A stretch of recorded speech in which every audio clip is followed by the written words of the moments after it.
Hello, everyone. Thank you very much for joining us today. My name is Mohammed, and I'd like to let you know that we are offering a translation service in the language of your choice. If you're using the Zoom web app, you'll receive an invitation shortly to access the Wordly AI translator. For those using the web version or requiring voice interpretation, please refer to the link provided in Dwight's email. I'll also share it in the chat for your convenience. Thank you.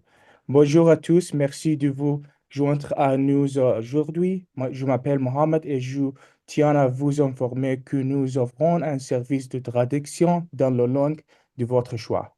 Si vous utilisez l'application web du Zoom, vous recevrez bientôt une invitation pour accéder au traducteur Wordly AI. Pour ceux qui utilisent la version web ou qui nécessitent une interprétation vocale, veuillez consulter le lien fourni dans le courriel de Dwight. Je vais également le partager dans le chat pour plus de comédies. Merci. Thank you, Dwight. Okay. All right. Dr. Badi, so before you start sharing, just one moment. I'm just gonna ask you to permit me to share my screen a bit, and then you can take over. Sure, no problem. Okay, thank you. You're welcome. Okay, good morning, everyone, and welcome to the session. We're going to be exploring practice readiness assessment pathways or the various programs available to international medical graduates across Canada. And of course, we have with us Dr. Manal Badi, and she will be facilitating the session. Okay, I'm hearing an echo. Is my audio coming across clearly to you all? I don't Okay, hear an good. echo. No echo from that side. Okay, all right. So, just again to say welcome to you all. Now, I like to start usually with, of course, our land acknowledgement. We're all immigrants here, and of course, we're all treaty people as a result of the status. So just to give recognition and ensure that we're inclusive as possible, as much as possible in our endeavors. Olubengo. Okay, good. Thank you. All right, so just some housekeeping matters before I continue. If you're not speaking to us during the session, I'm going to ask you please that you mute your microphone. Whenever you have a question to ask, you can use the raise hand feature, or you can use the Q&A as well for your questions. All right, so throughout this session, I will go through and we will monitor the chat, and when the need arises or the opportunity arises, we will read those questions and Dr. Badi can respond to those questions. All right, or you can raise your hands and we'll point those out as well, and then you can open your microphone and ask those questions. So remember, chat features, there's also reaction buttons that are accessible to you. Feel free to use any of those throughout the session. All right, so as I was saying, as immigrants, we're all treaty people, and we try to be as inclusive as possible. You have a diverse population here in Canada. So you have a lot of immigrants, and then there are also those persons who have been here before us, and they also have their own bit of diversity as well. And so as part of that inclusivity, we now go into our land acknowledgement.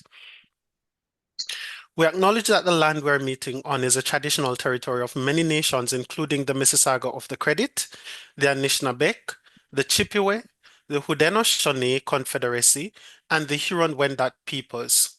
It is now home to many diverse First Nations, Inuit, and Métis people.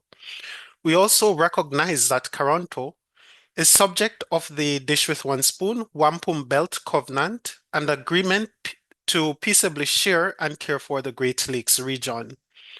Toronto is covered by Treaty 13, signed with the Mississauga of the Credit, and the William Treaties, signed with multiple Mississauga and Chippewa bands. As immigrants, we're all treaty people, and so as we gather, we commit ourselves to the ongoing work of reconciliation and stewardship by paying respect to their elders, past and present, and acknowledge the enduring presence and resilience of the Indigenous people on this land. Your land acknowledgement may be different, depending on where you are in Canada. You can use that link that is there on the screen to, of course, view what your land acknowledgement might look like in terms of those treaties and covenants. Now, the program at PEGASUS, we cater to internationally educated healthcare professionals, and in terms of our vision, what we hope for, of course, is a program where IEHPs are able to seamlessly integrate into a diverse, inclusive Canadian healthcare system, leveraging your expertise to improve the community and health or overall well-being of the population wherein you live, work, and play.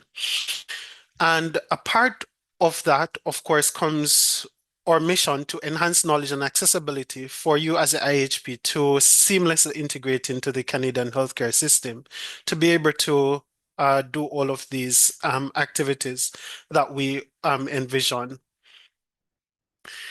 The Institute, we support internationally educated healthcare professionals, and we also support refugee or asylum-seeking healthcare workers in achieving licensure and integrating into the Canadian healthcare workforce. And a part of our activity today, which is exploring pathways to licensure for IMGs or international medical graduates, is one of those. So we understand the challenges that a lot of persons face, understanding the various pathways. The information that is out there is not so clear. And so today we're going to be going through one of those supporting activities that we engage in, which is pathway guidance. And the pathway that we're going to be focusing on is practice readiness assessment and the various programs available to you across Canada.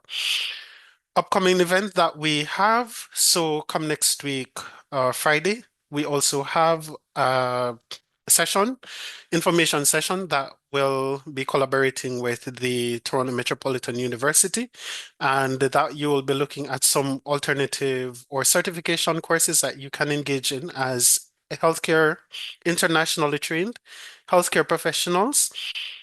These are things that you can do while you work towards licensure. So get some Canadian education, engage in some co-op or internship programs, whatever the case is. And then there's licensure or bridging program for midwives, internationally trained midwives. So that's something that you can look out for come next week.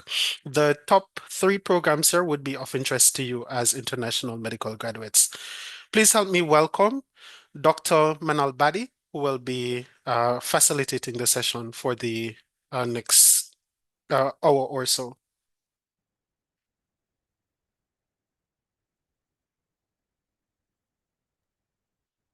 Hello, assalamu alaikum. Hello, everybody. Nice to meet you all. Thank you for taking the time to attend this session, and I wish that you find it useful. Bonjour à tous, merci d'être venus aujourd'hui, et puis cette session sera en anglais aujourd'hui.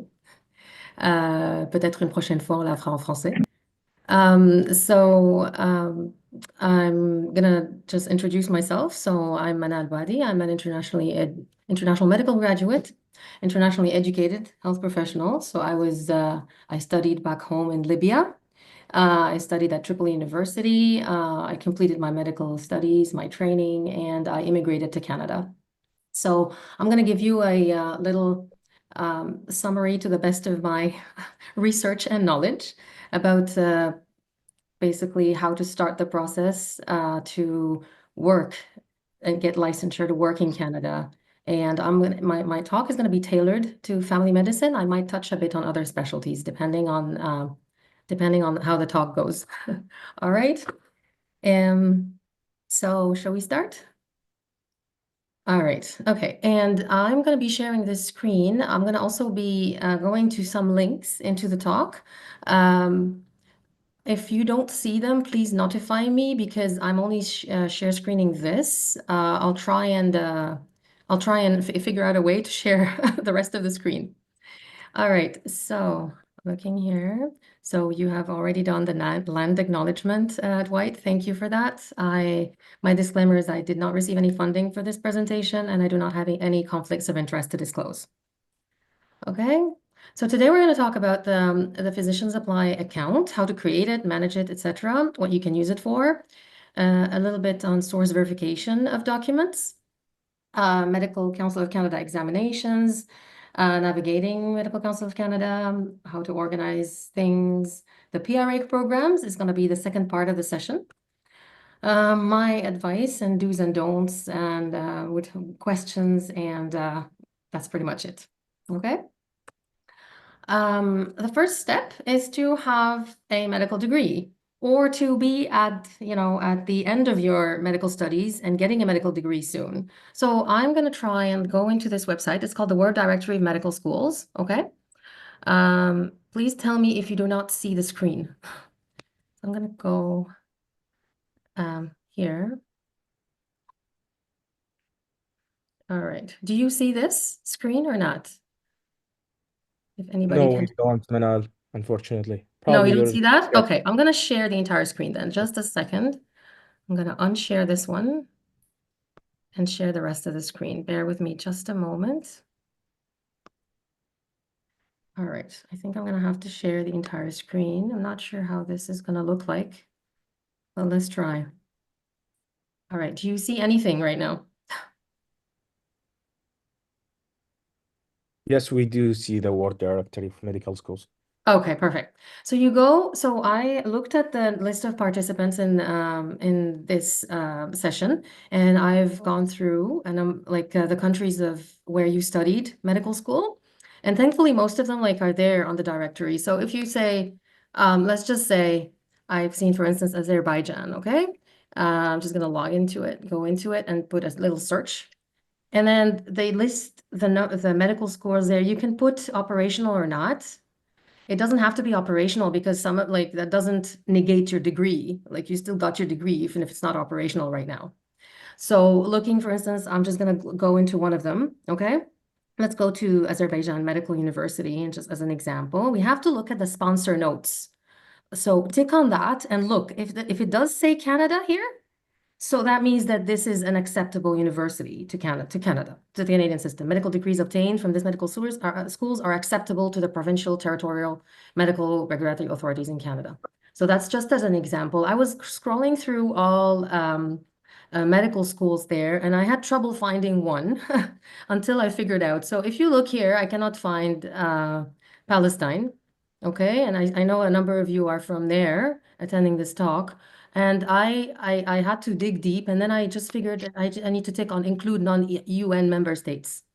When you tick on that, a number of other countries pop, okay? And you can definitely find Palestine afterwards. So it's a bit of, I don't really understand why politics go into medical schooling, but yeah, this is something I just wanted to let you know of. So there's a number of universities, you need to tick on one of them.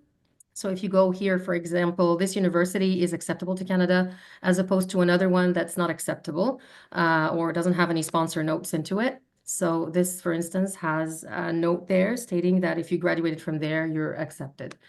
Other universities, for instance, if you go to, say, I know some of you are from Mexico, so I really went through all the countries and there's a number of them, okay?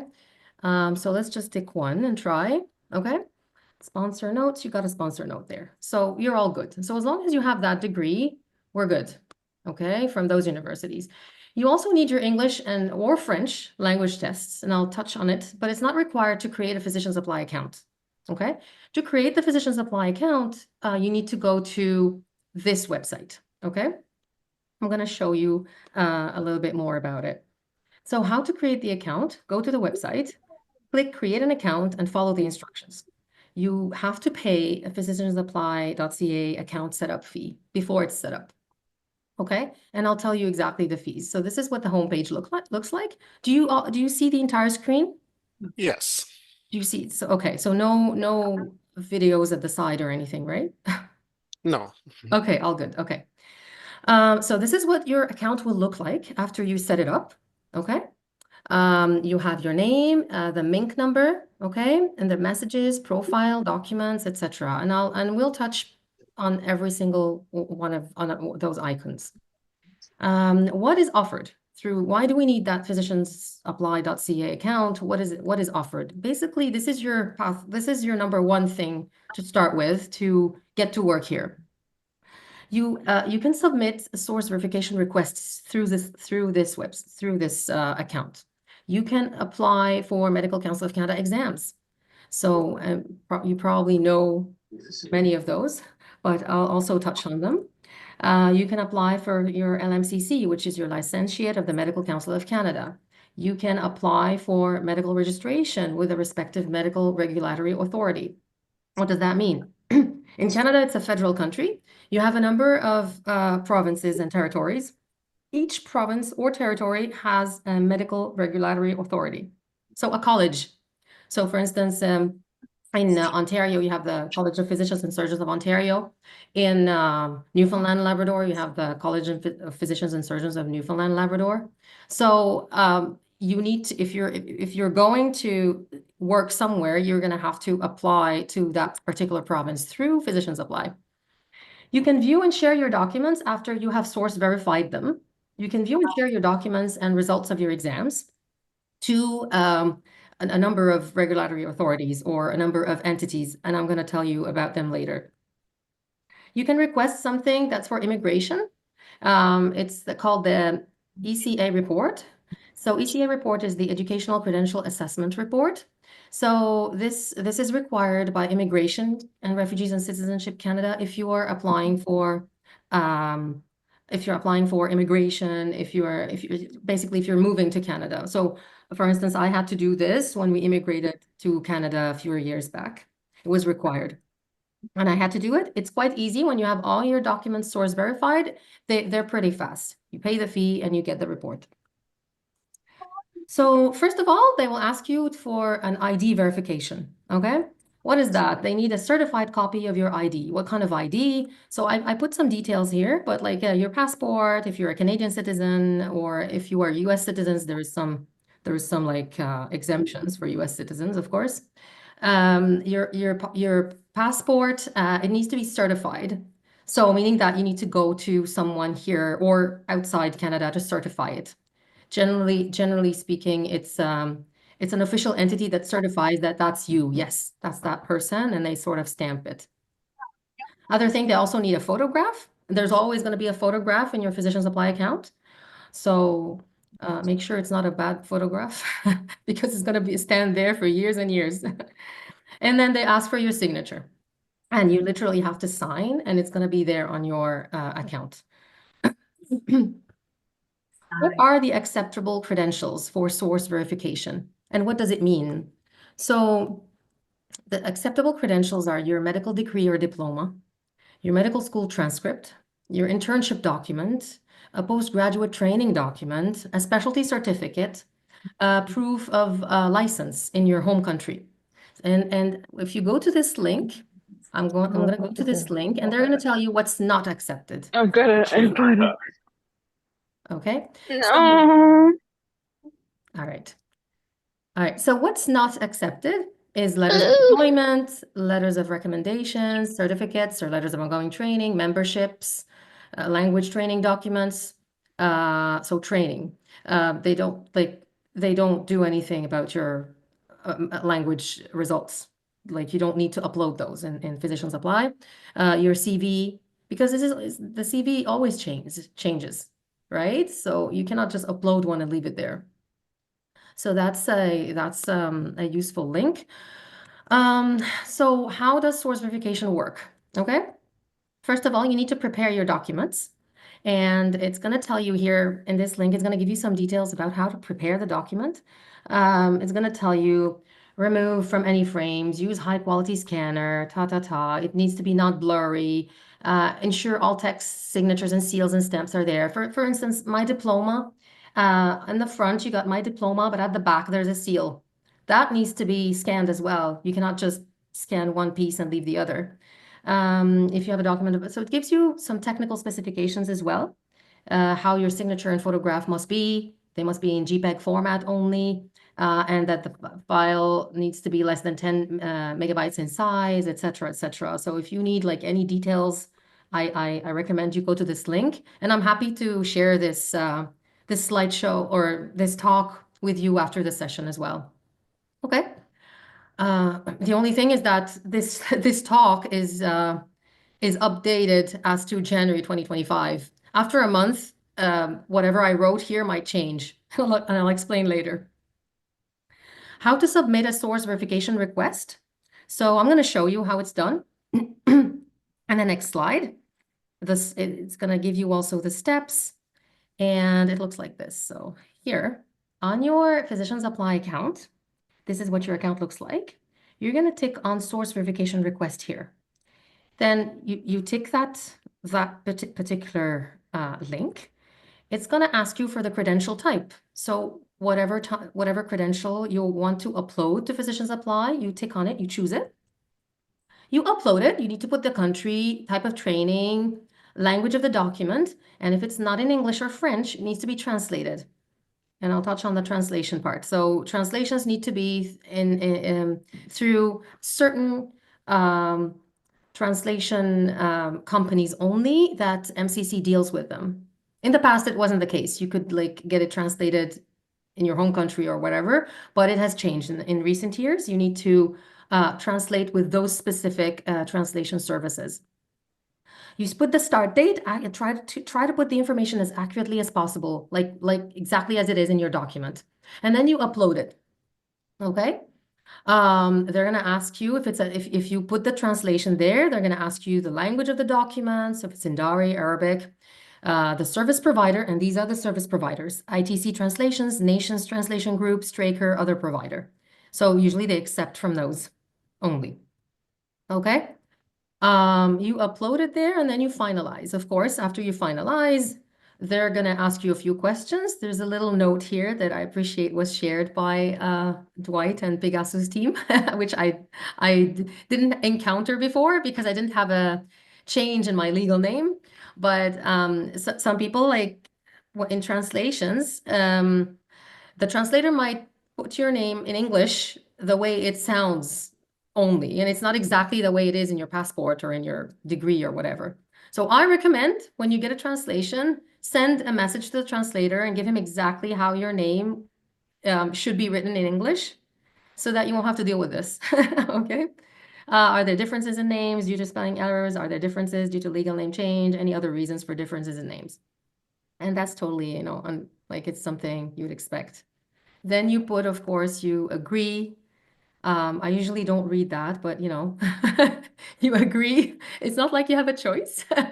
And then you agree and then you pay your fee. So for every single document, it's a $228 fee. So for every single document, the diploma, the transcript. So it's not a bulk. You put all your documents and you pay this. No, it's for every single document. One last little thing there, and I'm going back about the steps. So submitting the SVR, the steps, what happens exactly with source verification? So one wants to know, okay? I'm just gonna go to this link. You submit your SVR, okay? Your document, when you submit it and you pay, they're gonna be reviewed by Medical Council of Canada staff, okay? If they find everything is in order, they're gonna send it to an entity called the ECFMG, okay? The ECFMG is a third party employed by MCC to verify your documents. So what they're gonna do, the ECFMG is gonna review your credentials and send them to your issuing institution. So they're gonna contact your university. They're gonna contact your university, whether by mail or email, and they're gonna ask them to complete a verification certificate. The ECFMG typically sends those documents for verification within 5 days, but the response can take 3 months or longer, depending on the university's response. So they review it. They complete the verification certificate. Once your institution reviews the verification request and completes the certificate, they're going to send it back. So that takes time, right? It depends. If you have, it depends on the university, really. They're going to send it back to them, whether by email, yes, this is legit and this is a true copy, or so on. They're going to send it back. The ECFMG receives and processes the information. And if the verification certificate is completed, the document status is set to complete, like it's verified. It's gonna put a little tick on it, and it says source verified. There's a little point there that I wanted to mention. Some people have already, so I'm going to show it here. So some people have already have their documents already verified by ECFMG. How is that? So people who have done the USMLE exams, for example, and some other exams, they're already uploaded in ECFMG. That's another website. And so what you need to do exactly, if they're previously verified, you follow all the steps and you pay the fee, and you send a message to MCC, to the Medical Council of Canada. And where do you send that message? You send it here. You see this? Messages. You send them a message and you tell them, well, this is my document. It has already been source verified, and this is my EPIC, EICS, or USMLE number. And the verification process will be very fast. I know many of you have already done, some of you have done your USMLE exams. So this will make the process even faster. They won't have to go through verification again. You still need to go through every single step I mentioned before, but yeah, it won't take as much time, basically. Okay? All right. Let's go into the next part of this. What else can we do? Yeah. So I'm going to talk about exams. Through Physicians Apply account, you can apply to the qualifying exam part 1. So in the past, there was something called the MCCEE, so Medical Council of Canada Evaluation Exam. That does not exist anymore. And there was also an MCC, you see part 1 here, right? There was also a part 2 exam. It was a clinical exam, but it no longer exists. Okay? But the Medical Council of Canada kept it this way. So it's called part 1. That doesn't mean there's a part 2. Okay? It doesn't exist anymore. It has been like stopped during COVID. All right. For the qualifying exam part 1, there are examination objectives that you need to study and meet to sit your exam. There are free resources, which I'm going to show you. And I found this very, very useful, even for practicing physicians, whether you're overseas or in Canada, right? Interestingly, as of this year, starting 2025, the Medical Council of Canada Part 1 exam has changed. So it used to be 2 parts, MCQs and a long answer question thing. Now it's no longer the case. It's 230 MCQs in 2 sections. So it's only multiple choice questions right now. Okay? And there's going to be 3 exam sessions this year.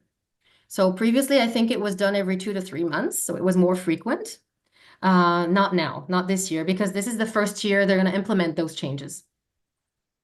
Good news is that you can sit this exam at a Prometric test center, or you can do it at home from the comfort of your home. So if you don't have a Prometric test center, or if you're like claustrophobic, or you prefer to stay home, you can do this from the comfort of your home. This, again, did not exist in the past. And the QE part 1, when I sat my exam, for example, years ago, it was done twice a year and only inside Canada. Now the options are wider, and you can do it from the comfort of your home. So you can literally do it from your country of origin. You can just sit the exam wherever you are, right? So if you're in Libya, you can do the exam in Libya before coming here. And it's an exam that's valid forever, right? Like, so far. It doesn't expire, basically. You can apply as an international medical graduate or as an international medical student with some here, so I'll show you. And you can also, this exam is taken by both international and Canadian graduates. So it's not only for international physicians, it's for all, okay? I'm gonna go to this link and show you a little bit. So eligibility. So if you are eligibility requirements, you can be a student who is expected to complete all requirements to graduate from a medical school that's listed in the WDMD, the website I shown you before. Of course, US, etc. So this link is very useful. It tells you about limited exam attempts and what you need to know, how to schedule your exam, what to prepare for the exam day, how to withdraw the results, etc., etc., etc. Okay. Going back, the free resources. So I'm going to show you this link as well, and I find it didn't exist before, but I found it really, really nice.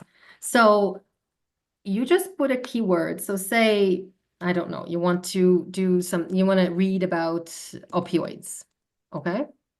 And to prepare for the qualifying exam part 1, apply the filters, and you can see, let me see, let's not apply a filter, let's just, okay, interesting. Opioid. Oh, there you go. Yeah, I shouldn't have put an S.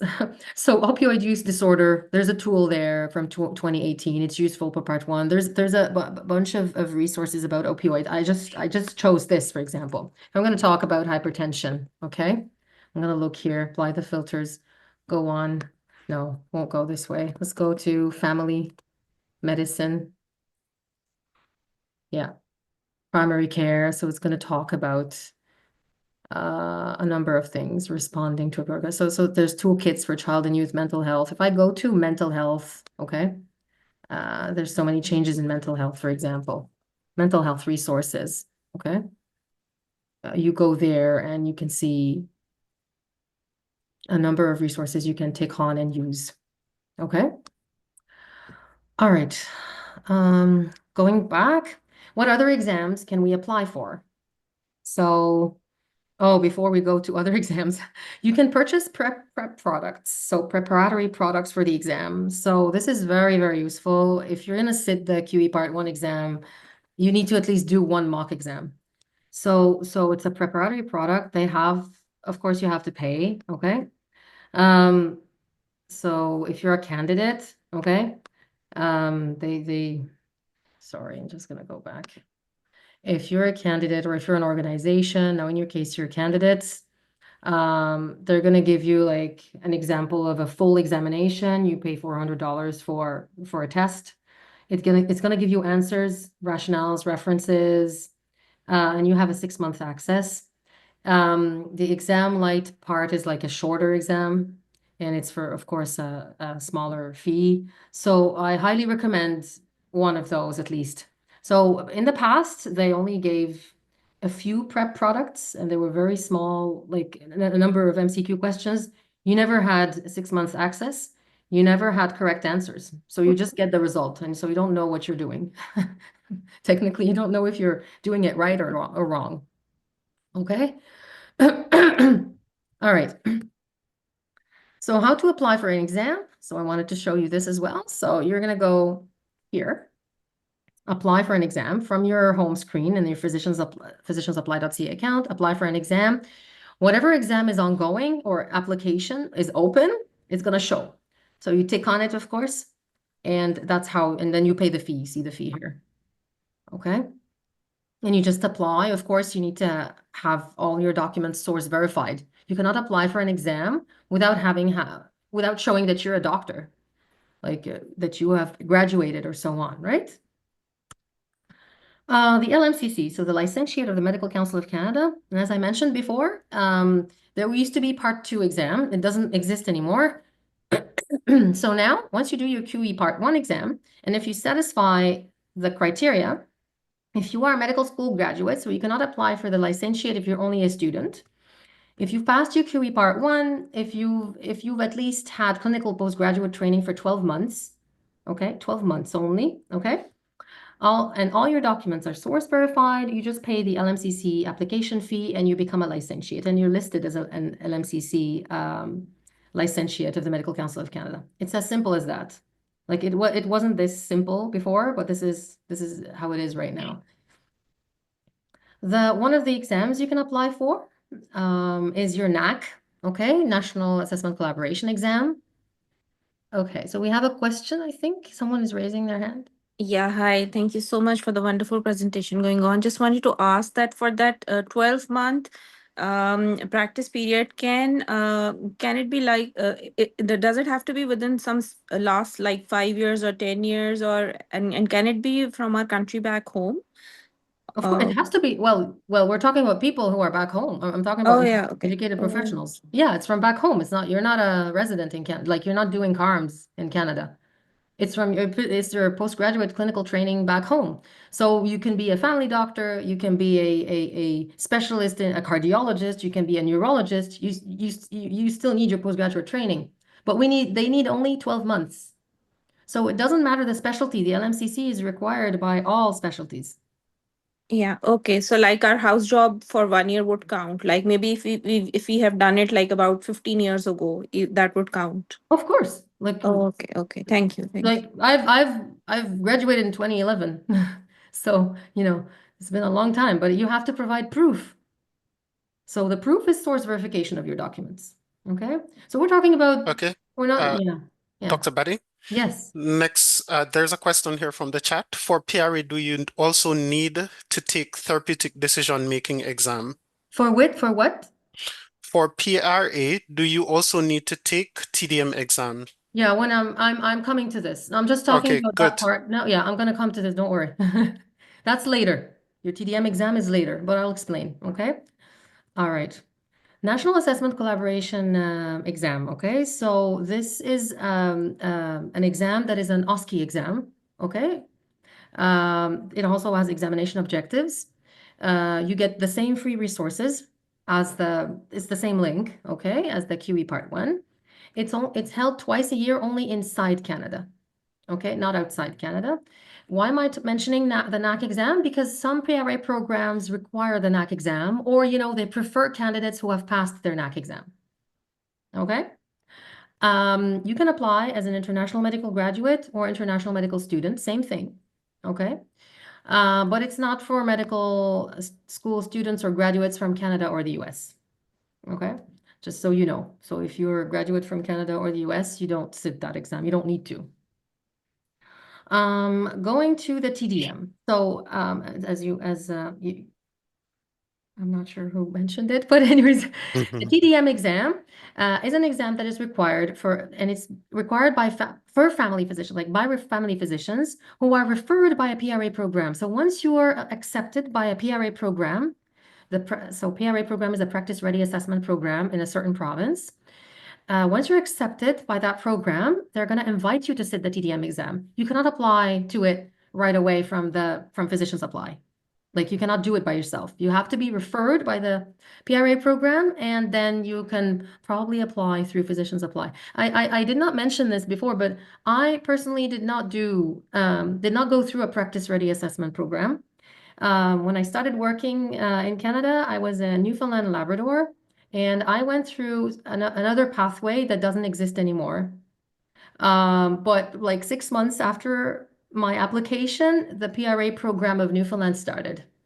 But I'm aware because I was also applying to other provinces where they had PRA programs. So I'm pretty, so there was BC, there was Nova Scotia, and I'm going to go through every single province with you. The TDM exam is now held 3 times a year. It wasn't, which is great. So it used to be twice a year. You can do the exam from a Prometric test center or from a remote proctoring from home, from the comfort of your home, okay?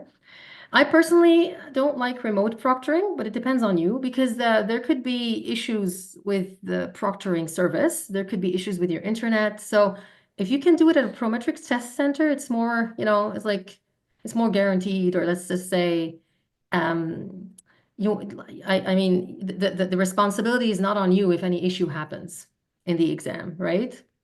You can redo the exam if there's an issue, or they can reimburse something. I don't know, but I recommend a Prometric test center in general.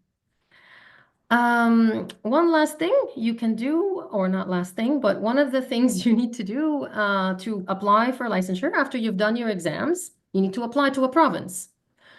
And if you're whether you're referred by the PRA program of that province or whether you need to go through the Physicians Apply is guided by the college's website. They're going to tell you what you need to be doing. So in some colleges, you need to apply to the Practice Ready Assessment first program, and then they refer you to the college. In some other provinces, you need to apply to the college first to be referred. I mean, it's different in every province. But the application is done. The application is done through Physicians Apply as well. It differs by jurisdiction. You can share your files with the following organizations at no cost. I want to show you here how it differs by jurisdiction. Okay. Here. So in Alberta, for example, there is a review of qualifications that's for $200. You complete a review of qualifications through your physicians.apply.ca account first to get access to the complete application for independent practice. Once you get access to the complete application, you're going to pay a good amount of money to get your license. BC, there is a registration fee, $665, and then a preliminary assessment of qualifications for $650. So as you can see, it's different in every province. Manitoba, you pay $210. So it really differs. I mean, Nunavut, $100. So these are not the license fee per se. This is just for, most of them is just for a review of your qualifications. So it starts this way. And of course, there are taxes applicable. Okay. File sharing. Good news is once you have your document source verified, you don't need to pay to share those files with those colleges. Okay. So you can share your files with CARMS, you can share your files with the CPSO of Ontario, College of Physicians and Surgeons of Ontario, with a number of entities in BC. All these entities here, you won't need to pay anything. You just tick on share in the Physicians Apply account. You tick on share and you choose what to share. The entity will tell you what they need shared.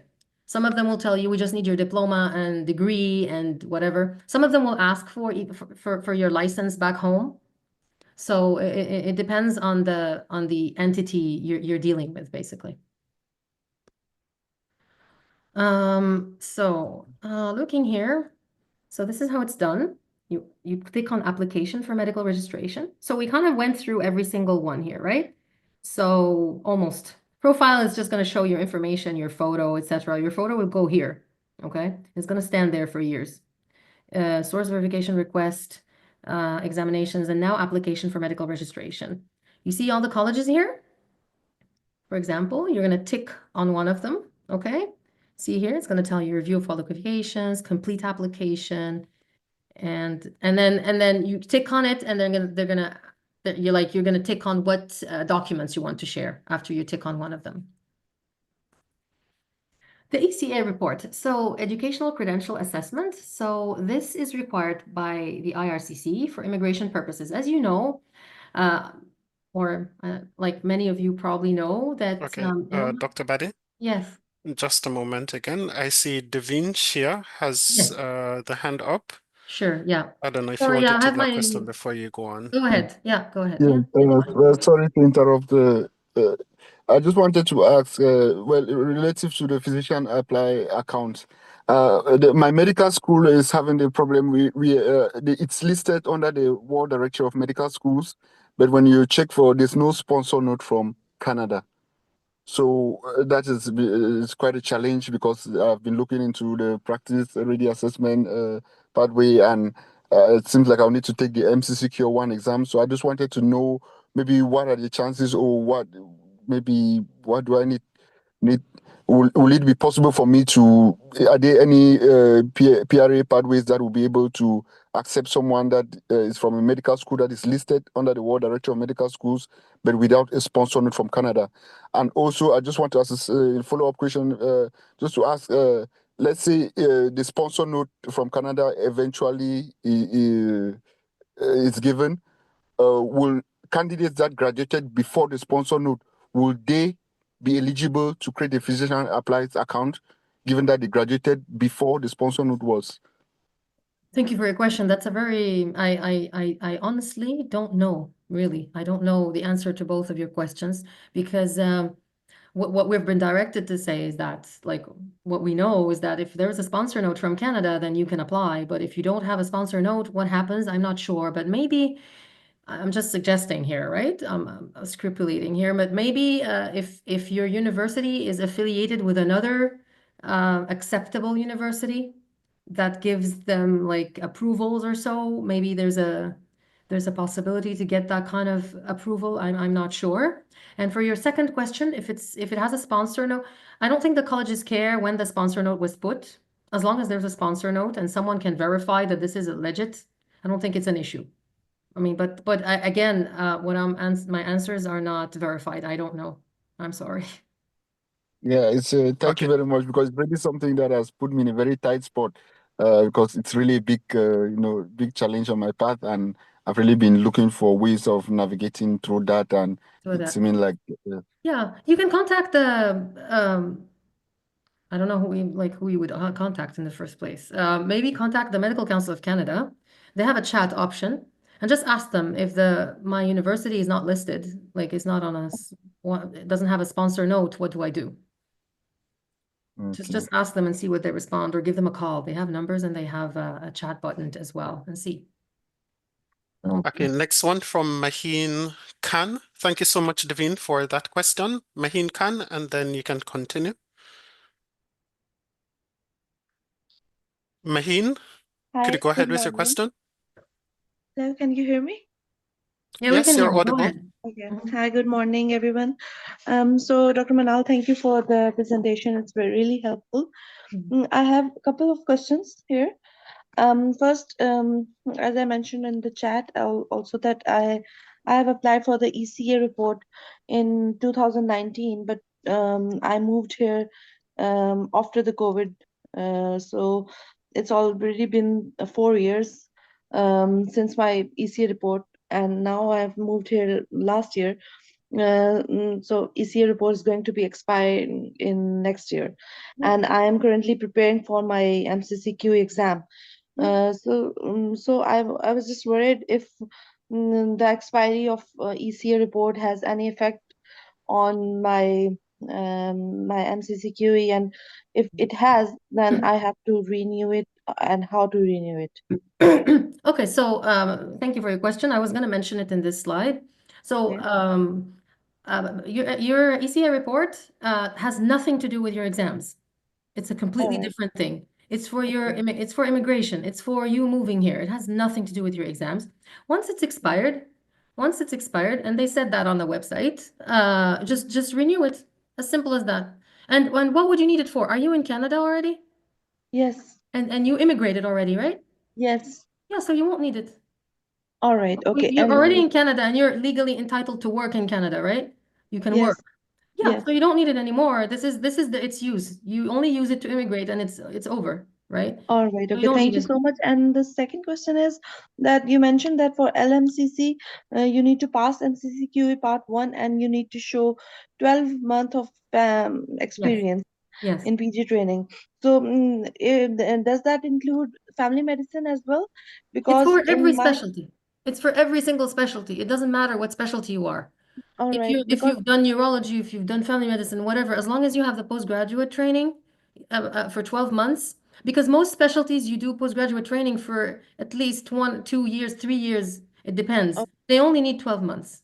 all right, because there's a thing in the country where I have this training that in family medicine they don't allow you to like sit an exam before the training starts. It is just like you pass you get your graduation done, and then you do the training as a medical officer in any hospital. After some years, like after 5 years, you are eligible to sit in the exam and get certification for family medicine. You don't So need does it count? You don't need the certification. You just need proof that you've done a postgraduate training or that you've done that number. You see what I mean? Like, you don't need a certification. You don't need to reach that far and wait that much. You just need All right. proof that you've done. So, for instance, your institution can issue a note that she's done 12 months of postgraduate training in whatever specialty. They send it to Physicians Apply, or you send it, you upload this in the system, they verify it, they contact you in your institution, and it's over, and that's it. That's all. They need that kind of proof. Yeah. For the Okay, ECA thank you so report, much. yeah, no problem. For the ECA report, it's valid for 5 years. It's only used for immigration. And if it's been more than 5 years since you immigrated and you did not use it, then, apply for another one. Okay? You just pay. You just pay the fee. And I'm going to touch on the fees. It expires in 5 years. And again, it has nothing to do with your exams. Absolutely nothing. It's like, you can sit as many exams in Canada as you like, but the ECA report is just for immigration purposes. Okay? It doesn't provide you with a license to practice in Canada, but proves that you have a medical degree or diploma for immigration.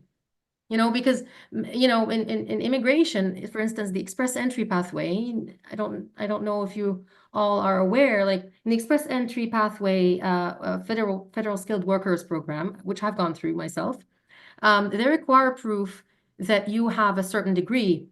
And ECA reports are issued in other institutions. They're issued by by 2 or 3 other international bodies, but for Physicians Apply offers this service. So once you verify your documents, they're gonna issue the ECA report. I think the College of Pharmacists does the same thing, or another, something similar, basically.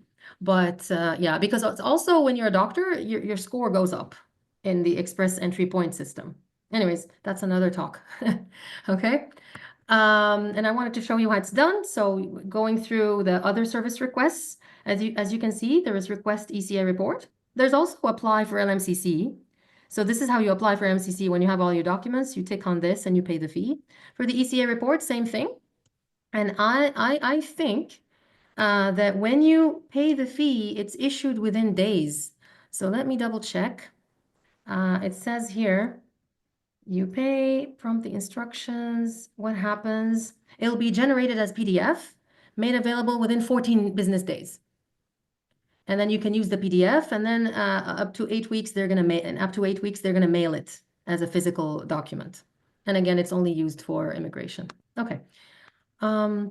These are some applicable fees, and I put them there as of January 2025.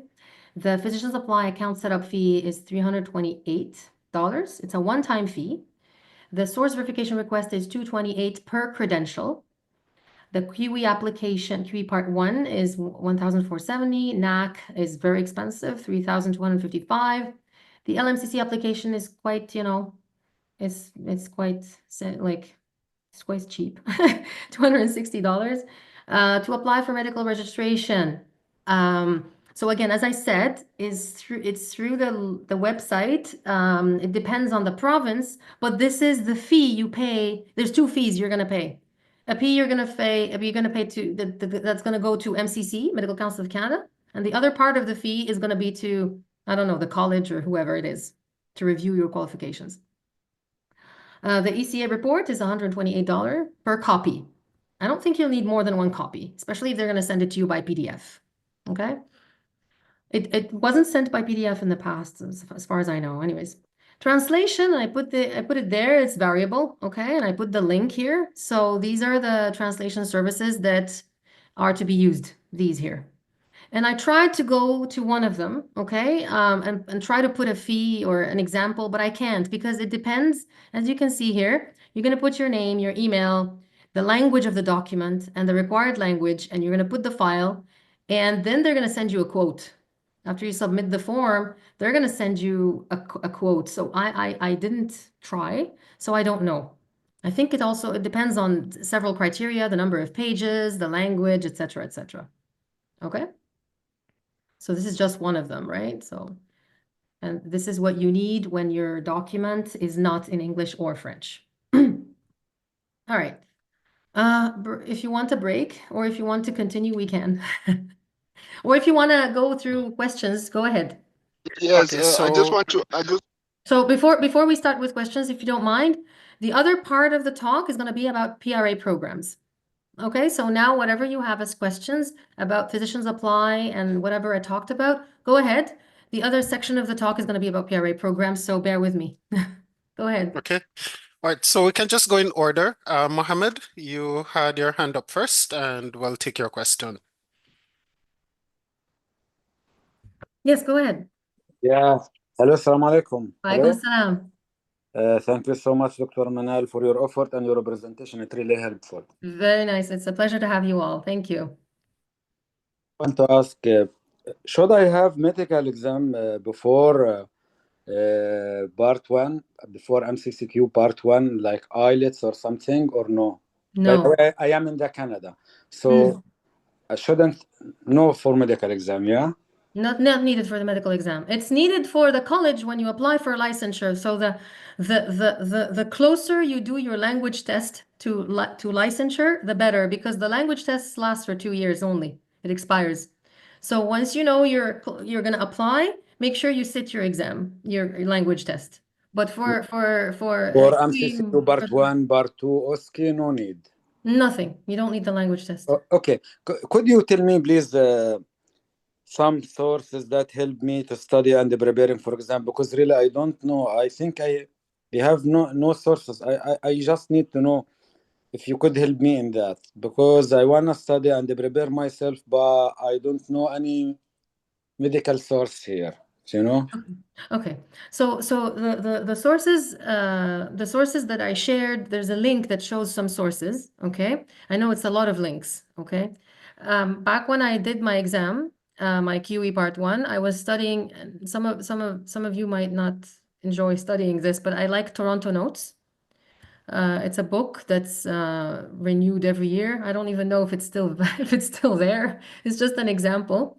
And Yes, I made sure to study, and I'm gonna talk about this later. Study Canadian guidelines, not US, not UK, not something else, because it's gonna make you fail in the exam. The Canadian guidelines, whatever is updated, whatever is new, whatever is issued as new. There is a website called the Canadian Task Force on Preventive Healthcare. In Canada here, they focus a lot on prevention in family medicine, for example, okay? So prevention, the guidelines for prevention are different than other countries, than the US, for example. So this is if like I can like maybe later I can send some resources if you like to the group where for instance where I personally studied, and of course the mock exams, the mock exams. Oh, and there's also a website. I have to look. It's been a while. There's a website where you sort of there's like what do you call those? Questions, sample questions, and you just answer them on the computer, because your exam is going to be on the computer, right? So there is a website now. I'll have to find it, and I can send them to all of you if you like. No problem. Yeah. Thank you, Dr. Manal, so much. No problem. Anytime. Yeah. Okay, next, Devin Shia. You can go ahead with your question. Yes, I'm sorry. I just want to ask a follow-up question because I don't want to leave this with any questions in mind. You talked about that it's possible for a medical student to write the MCCQ one. Yes. Meaning that if someone, let's say, I talked to you about my school not having a sponsor note from Canada. Is it possible I write the MCCQ one exam? But there has to be a note showing that medical students have to show proof that you're about to graduate or something. So if you already graduated, you cannot just fake it like and say you're a student, you know? You have to say that you actually graduated. Like you can't, like anything that you put that contradicts your profile is going to put you in trouble. You could lose your chance to get a license and work here, because they're going to deem you like, yeah. Don't try to fake anything. Okay.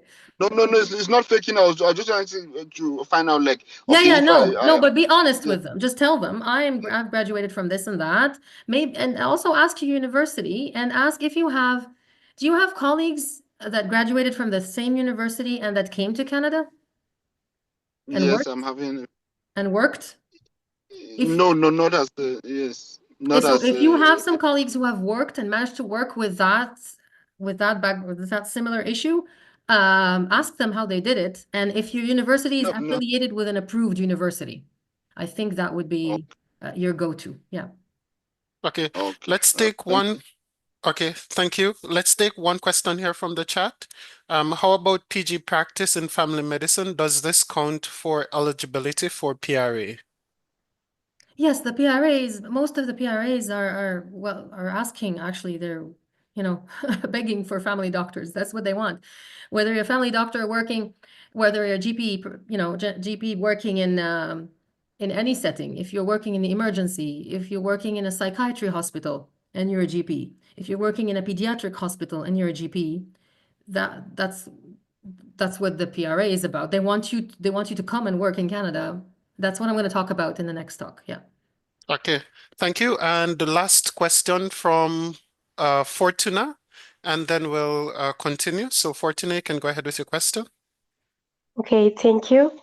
Thank you, Pegasus, for hosting this, and Dr. Manal, thank you for your informative presentation.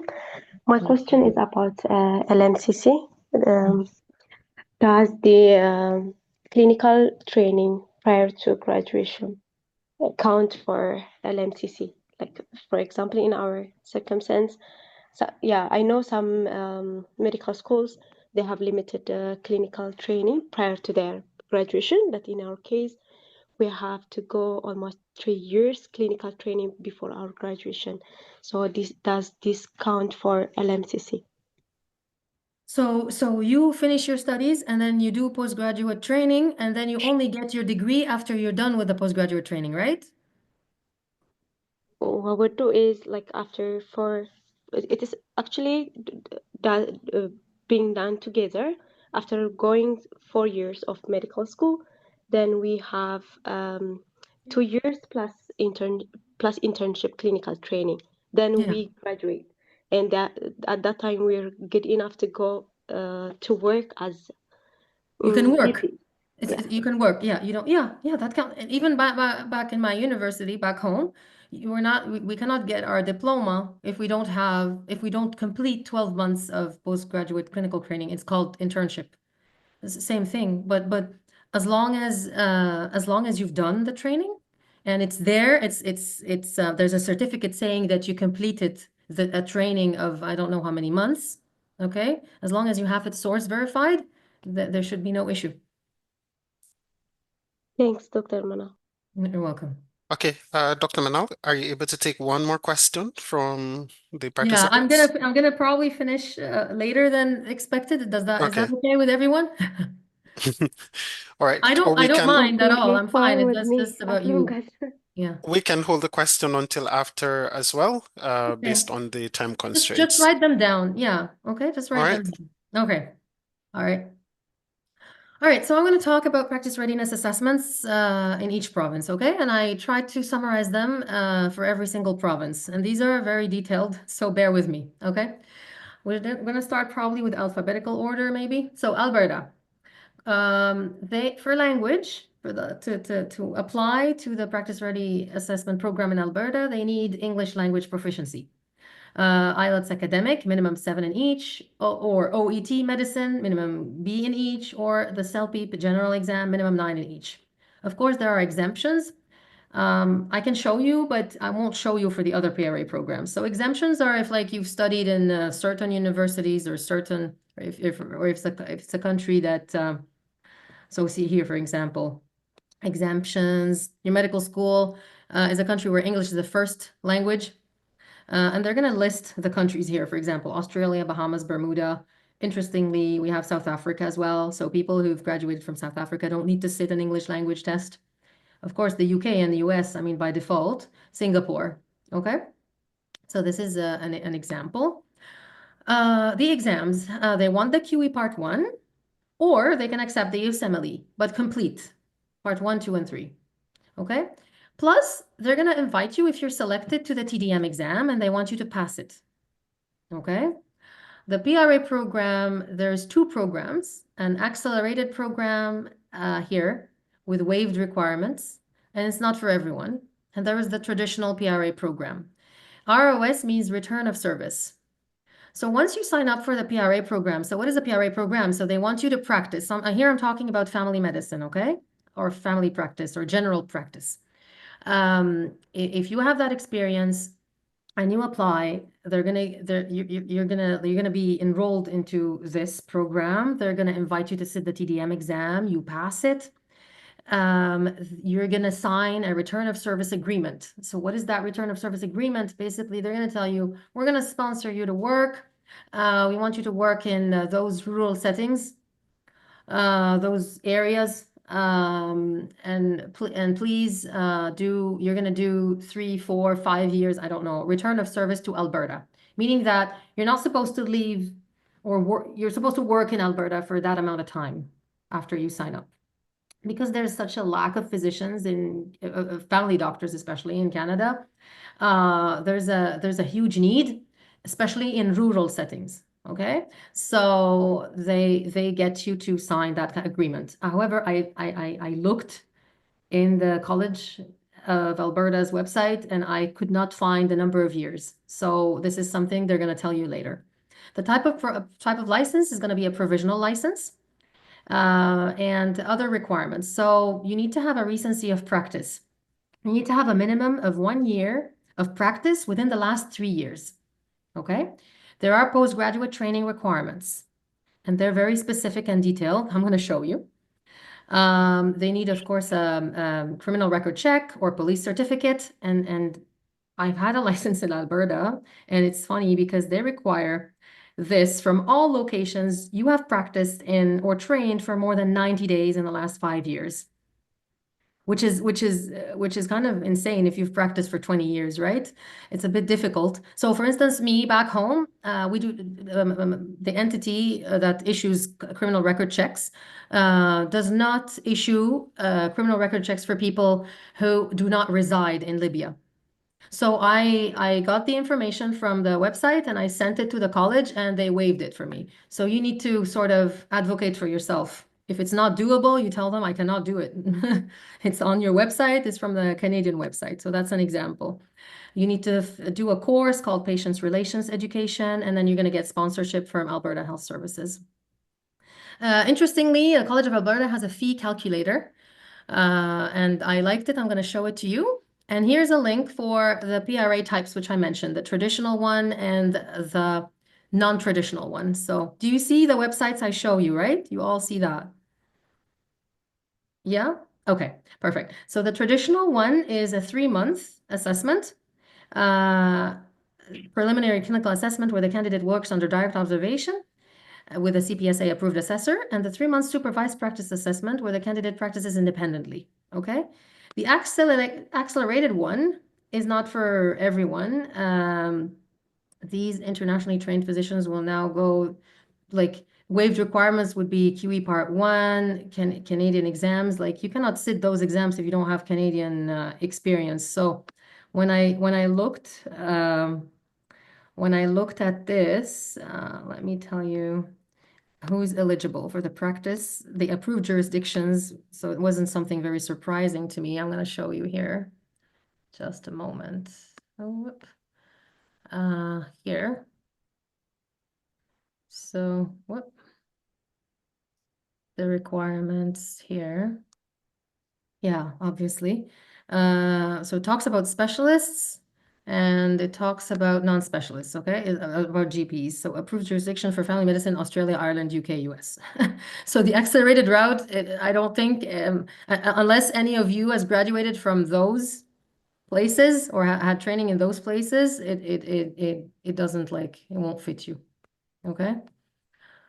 And the fee calculator was something very interesting I found on their website, okay? Here.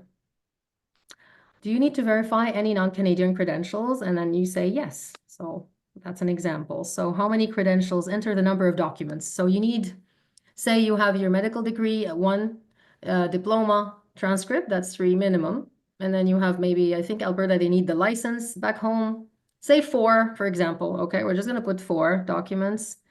And then here. Oh, I actually jumped. Do you hold any of those credentials, licentiate or CCFP or specialist certification by the Royal College of Canada? I don't have any of those. Then you'll be eligible for the provisional register. You're going to put the physician's apply account, and that's the fee. Review of registration between the College of Physicians of Alberta and the Medical Council of Canada. English language proficiency exam. Sitting the QE Part 1. The TDM. the assessment fee, okay? Practice ready assessment for IMGs, international graduates, registration fee, practice permit fee, and then the competency assessment fee. It's done per assessment. So you see they're gonna give you the fee at the end here. It's around $16,860. So this is a huge amount, okay? However, the good news is you're not gonna pay those as a lump sum right away. You're gonna pay them in turn as you go through every single step. You're not gonna do all of this at the same time. You're gonna first put your account. You're probably back home and working, so you can afford this, and then you're gonna do the registration and the English language exam. You can do it later. You're gonna sit your Q Part 1, etc., etc. But that's the total. So they're talking about the total here. So I don't know why there was a fee calculator, but I'm not sure if it was meant to scare someone or not, but this is what it's there for, okay? So you kind of know what your budget is. All right, British Columbia, same thing, okay, for English. They also have exemptions, pretty much the same thing. The exams are different. If you have your LMCC or USA exams called COMLEX or FLEX, or the National BME, Parts 1, 2, 3, or USMLE 1, 2, 3. So, or, right? But if you have your QE Part 1 and you have your postgraduate training, you get your LMCC, you're good, right? Plus the TDM exam after they invite you. The PRA program is called PRA BC, British Columbia. You get an assessment license. There is a 3-year return of service. British Columbia is very established in terms of the PRA program. I think it was among the first provinces that initiated this PRA program, and the rest of the provinces followed. I think so, okay? They give you, after you're done with your assessment, that is usually for 3 months, they give you a provisional license only for approved training programs or after successful assessment. Your recency of practice, so here, you need to have practice for 1 year within the last 3 years. It doesn't give you more details, like should it be 1 year within the last 3 years before I applied to the college or right before my assessment? It doesn't really say. In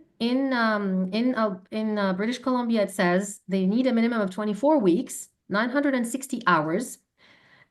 I mean, I don't know how you're going to count the hours, but if you have proof that you have worked for that number of hours per week for a certain amount of time, that's what they need. Of clinical practice as a GP or family practitioner in the preceding 3 years. There is a pre-screening assessment through contacting PRABC. So you first contact PRABC, and they have a website. They have postgraduate training requirements, and of course, they're going to give you a regional health authority sponsorship. So what's an RHA sponsorship? Every province has authorities. There could be one authority, so it's equivalent to the Ministry of Health or something, okay? Some authorities, some have like 3, 4 authorities. Some of them have just one authority. And this authority is gonna like sponsor you to work in a setting that is within its geographic location, okay? Here is the website, the PRA website. It's a very nice one and very organized one. It's gonna give you all the steps, review requirements, pass QQE1, apply. They're gonna do an internal review. Then you invite you to see here. It's like they tell you apply, referral selection, and then you do they even help you with immigration. It's like, I know this is the PNP, which is provincial nomination program. If you're in, I think it's if you're in Canada or even outside Canada, and then clinical field assessment. It's very like you go through every single process, review the requirements. If you tick on it, it's going to give you exactly what you need. Medical degree, 2 years of postgrad training. It even, like, this is what I'm talking about. You need a minimum, the rotations, you need a minimum of 4 weeks of postgraduate training in each of internal general medicine, general surgery, OB, GYN, pediatrics, psychiatry, and emergency medicine. A minimum of 8 weeks of postgraduate training in family medicine. And completion of a minimum of 2 years of discipline-specific time and independent practice as a general family practitioner in that or other jurisdiction. So it gives you like very, very detailed information. And recency in practice here, that's very important. Very important that you need to not have been out of practice for too long. Otherwise, they're going to tell you go back home, practice, and come back. Okay. Yeah. Okay. Then here, so this is from the college. Yeah, this is from the college website. It's talking about the type of license you're going to get. Assessment license. It's called PRA Assessment BC license. Eligible. Okay. And then there is the eligibility requirements. It's pretty much the same. They're very congruent together. And how to apply tells you exactly the steps. Okay. It tells you even about a phone interview and et cetera, et cetera. All right. So that's for BC. For Manitoba, so I had to do this, I had to review my slide 2 weeks ago, because in Manitoba, there are 2 programs. 2 weeks ago, one of them was closed, and now we have the 2.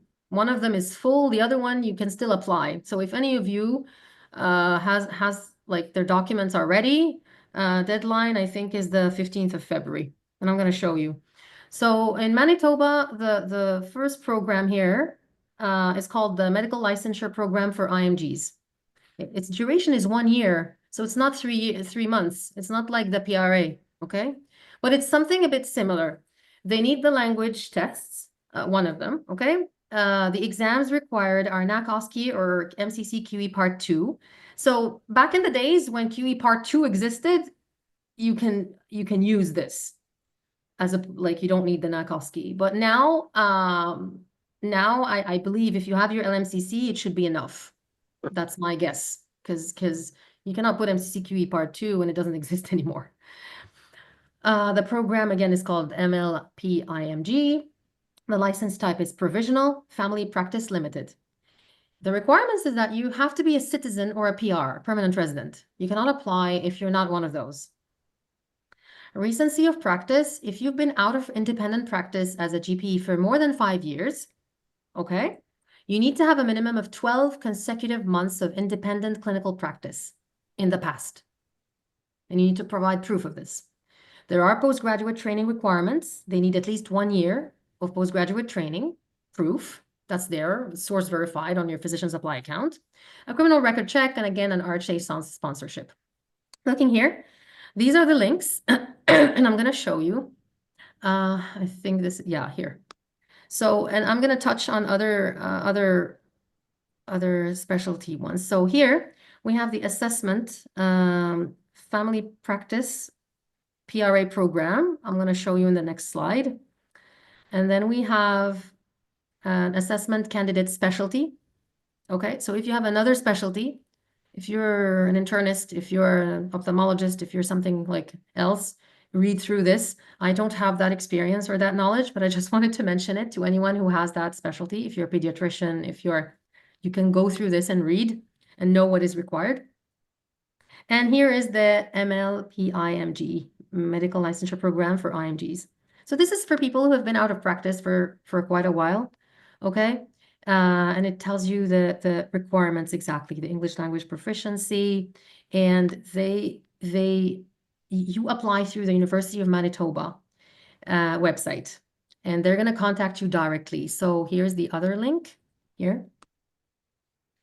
So this, there you go, the IMG programs, okay? We have the Family Physician Training 1, MLP-IMG. We have the Practice Ready Assessment, Family Physician, and the Specialist Assessment for other specialties. When I did this talk, prepared it around three weeks ago, the MLP-IMG had closed. See here, the application period is closed. It wasn't closed, it was open. But anyways, so it changed after a week. So the first week or second week of, I think, of January, it changed. This changed. So I just wanted to show you this. And show you the other program for Manitoba, which is the PRA Manitoba Family Physician. So it's mostly the same in language, same exams. There's an application deadline, February 15th, 2025. Okay, you get a license type called Provisional Registration, Family Practice Limited, and it's here. So let me open that up for you and show it to you here. Same website. We're going to go down, scroll down here. Family family practice. No, actually not the admission requirements, but how to apply. So the application deadline is on February 15th, 2025. There is an application package. You can open that up and again, read through it. It's very detailed, but you just apply, okay? It gives you the steps, what you should be doing and how they do the selection, etc. And if you're selected, they're going to contact you. So I recommend that you go to the links I've sent. See here, there's even like personal information to fill. See that? It's very, very detailed. You put your references, So it's a package. Okay. But if you have all your documents ready, go ahead and apply. You can have a work permit in this case for the PRA Manitoba program for family physician, unlike the other program in Manitoba for MLP IMG. In this one, you can have work permit. You can be a citizen or a PR. Recency of practice, of course. You cannot have been out of practice for more than 5 years. It's not the same. You need to have 2 years of family medicine residency or 1 year of general PG training, including rotating internship, and a minimum of 3 years of independent clinical practice within the 5 years immediately preceding 15th of February. So the application deadline. If you have those, if you fit this, I invite you to apply. Postgraduate training requirements, you need at least 1 year of internship. Of course, a criminal record check, and they give you RHA sponsorship. So they're the same links that I provided here, but like you just scroll and choose. And there is the option of specialist. I see Ahila has her hand up. Is there something I can? Yeah, doctor. Thank you for the amazing presentation, actually. And my story is like I did my MCCQE1, NACOSKI, and I have added OET, and I do have PR. You have added what? Sorry? PR. You have PR. Okay. Yeah. And my last practice was April 2023. And I do have master degree in preventive and social medicine back home. And before that, I do have 2 years of independent practice. So my doubt is like, I don't have 1 year of this rotatory internship in different subjects, like they're saying psychiatry, all those like gynecology. But I worked as general practitioner for almost 2 years. Will my internship count as that like rotation they're expecting, or it's the independent practice rotating in all the department they want? So if you see here, for example, in Manitoba, and I will touch on this in every single province. So for example, in Manitoba, you can have 1 year of general PG training. It's enough for them, but they also need 3 years of independent clinical practice. So that's for Manitoba. Okay, every single province is different. That's why I'm putting the links, because their requirements differ. Some of them, if you have a lacunity in one of them, so you say you didn't do psychiatry or you didn't do whatever, one of the specialties, some of them, they're okay if you have practiced afterwards. I'll show you as we go. Oh, they're flexible in that sense. Okay, then So not all of them, but like that's why I'm putting the links. That's why I put the PGY training requirements. When you go to the link, okay, it's going to tell you exactly the minimum amount of rotations. And if it's not available in your, like if you haven't done that, if they have the other option of counteracting this with an equivalent amount of work time or so. I'll show you as we go. Okay. Okay. Thank you so much. Yeah. So internship doesn't count as this rotation, right? No, it does. Okay. It does.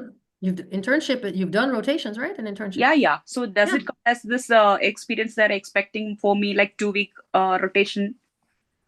Yes, internship is postgraduate training. Oh, sorry. In our country, we don't call it as post-graduation training. So it doesn't have to be. Even in my country, it's called internship the first year. Yes. So it doesn't. But it's still postgraduate training because you're doing the rotations that are required. Okay. Thank you so much. Yeah. No problem. All right. For New Brunswick, so they have a PRA program as well, but it's the only bilingual province in Canada. So they're okay if you have English or French. Okay. There are exemptions that exist. as per the language proficiency policy. And I have tried to find that and I couldn't find it. They just mention it, but it's not there. The link is not there. So probably the college will guide you and tell you what exams you need, but generally they're pretty much the same as the rest of the provinces. So the exams required are Part 1, QE1, okay? Plus or minus NACOSCI, okay? Plus or minus, you don't need to have the NACOSCI, but there is preference for people who've done the NACOSCI, okay? And of course, the TDM exam. So most PRA programs will require the TDM exam, but you need to be referred by the PRA program per se. There is also a return in service. I don't know how long, like it doesn't say on the website. So it's probably an agreement between the doctor and the regional health authority. They give you a license called a special license. You're under supervision. And then when you're successful with the PRA program, which is 3 months, you get something called a defined license. You can practice independently. The requirements is to be legally entitled to live and work in New Brunswick. So I guess you can be a citizen, you can have a work permit, you can have a PR status. Recency of practice, minimum of, so I'm going to fix this, sorry. A minimum of 450 hours of clinical practice within 3 years preceding the application. And they ask about hours, so you need to do the math and make sure you have that ready in a paper, in an official paper and sent to them. There are postgraduate training requirements, okay? I'm going to show them to you. So see here, so same as you had asked me. So 1 year of internship plus 2 years of work, or 2 years of internship and 1 year of work. So 1 year of internship, I guess I'm going to look at the requirements, but if you lack some training, you have the 2 years. So overall, they need 3 years, whether it be 2 of them internship or 1 of them internship and, or not, it doesn't really matter. You'll get a regional health authority sponsorship.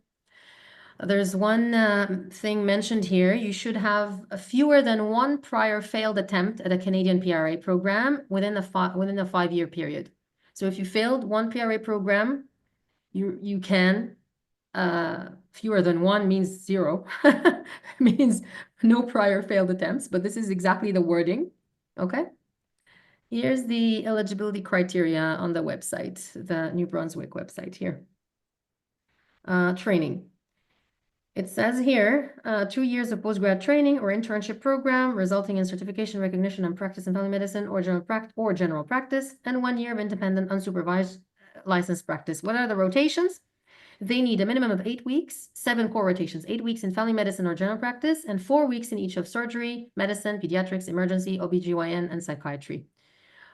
You can ask them about the psychiatry part if it's not in your training, because some PRA programs, if you have enough training, if you have enough work experience, they're okay with that. So that's something you can talk to, like you can speak to the PRA program or the college about. These are, they give you all, see here, has no more than 1 prior unsuccessful attempt. It's written there on the website. They also have like infographics. I'm not sure if they mention specialists, other specialties here. It doesn't seem like they do. Okay. That's for New Brunswick, and I wanted to show you this link as well. So sorry, it's going to be a little bit redundant because the PRA programs are similar, but there are some minor differences that can make you choose one over the other. Okay. Here, that's the college's website. It tells you the instructions of how to apply, and it gives you infographics, regular license, defined license, special license, clinical assistant license, and this is the practice ready assessment license here. This is the steps here. If you have this and this and that, you're eligible for a PRA in family medicine. Okay. All right, going back. Nova Scotia. Okay, so Nova Scotia, same thing. Okay, there are exemptions for the English language. Of course, it's not English or French, it's English. Okay, they need the QE Part 1, plus minus NACOSCI, same thing. Preference for people who have a NACOSCI, they need the therapeutic decision-making exam. And the program is called Nova Scotia Practice Readiness Assessment Program. There is a return of service agreement. Again, they don't tell you the number of years on the website. You get a clinical assessment license, and then once you pass the assessment, the 3-month assessment, you get a defined license. The requirements is that you have a work permit, PR, or citizens, so you're entitled to live and work in Canada. Recency of practice is at least 6 months within 3 years preceding commencement of the clinical field assessment. This is very tricky. Why? Because application deadline is not the same as starting the clinical field assessment. Going through the PRA program is a lengthy program. So once you're selected, you're going to be invited to sit the TDM exam. The TDM exam is done 3 times a year. Sorry, 3 times a year only. So by the time you sit the exam and you pass and you wait for the results, and then you wait for the college to issue you whatever letter, etc., it can take 1 to 2 years. So this is quite tricky, you know, so be careful. If you're going to be out of practice by that time, when you start the clinical field assessment, I recommend you go to another PRA program. Because chances are you'll be out of practice if you wait for too long, okay? Postgraduate training requirements, at least 2 years of independent practice, criminal record check from all locations you have practiced in, so same as Alberta. Regional Health Authority sponsorship, fewer than 2 prior failed attempts in a Canadian PRA program. So if you've had 1 prior attempt, you still have a chance. Okay, here I'm going to show the practice ready assessment link on the Nova Scotia website. Here, practice ready assessment for IMGs. There is other specialist pathways as well. I wanted to touch on this, okay? There is eligibility criteria. So if you're a pediatrician or an internist, here, there's that link is for you, okay? If you're a family medicine specialist, here's the eligibility criteria, the program, the requirements. You must have at least 8 weeks of training in all of the family medicine, internal medicine, surgery, pediatric psychiatry, and OBGYN. And look at this note here. The registrar might accept 8 to 16 weeks of extra training in family medicine instead of training in psychiatry, OBGYN. That's for people who don't have psychiatry and OBGYN in their internship training. The college will consider emergency medicine rotations as part of the 24 months of postgrad training as well. So look at that. This is an answer to one of the questions earlier. Okay. So some PRA programs are pretty flexible. And then we have this link as well that I wanted to show you, the pathway to licensure. Here, what they need exactly, the credentials required, English language proficiency, postgraduate training. And again, it's mentioned again at the discretion of the registrar of the college. Okay, practice experience.